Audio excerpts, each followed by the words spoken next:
Ralph Perico Rocha was supposed to die in a cell. Instead, he walked out of prison as a made member of the Mexican Mafia and came back years later as the government's most dangerous snitch. Ralph Rocha was a member of Barrio Norwalk. He racks up violent cases and hits prison young.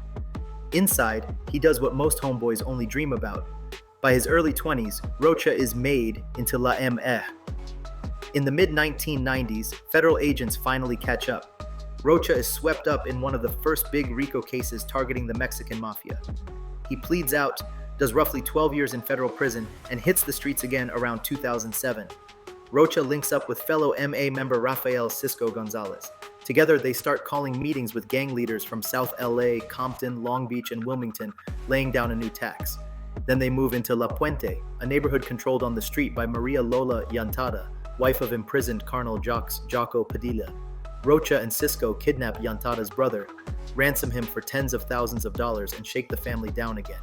Inside La M.A., that kind of move is a mortal sin. Detectives say Padilla orders Rocha and Cisco killed. Llantada is later caught with an Uzi in her car and eventually takes a plea for attempting to murder them. Rocha survives a shooting in Norwalk, but now both the cops and his own organization are watching him. The breaking point comes in 2009. A dope fiend steals 40-plus pounds of marijuana from an auto shop in Southgate. When the smoke clears, a terrified family gets a call from a man who says their relative stole from La M.A. They're told to raise $30,000 in 2 days. They pay once, then get hit for $40,000 more. The family goes to the police.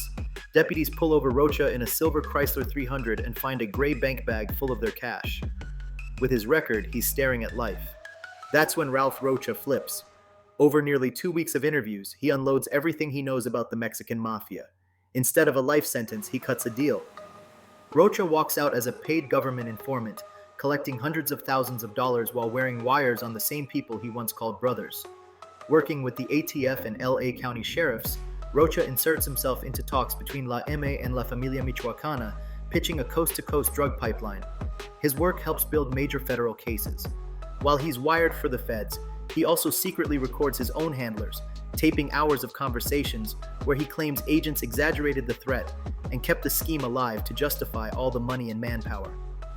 Years later, those private recordings leak out and become the heart of a bombshell investigative series known as the Mexican Mafia Tapes, exposing just how far law enforcement went with their star informant. Today, Ralph Perico Rocha lives under a new name in witness protection, hidden somewhere far from Norwalk.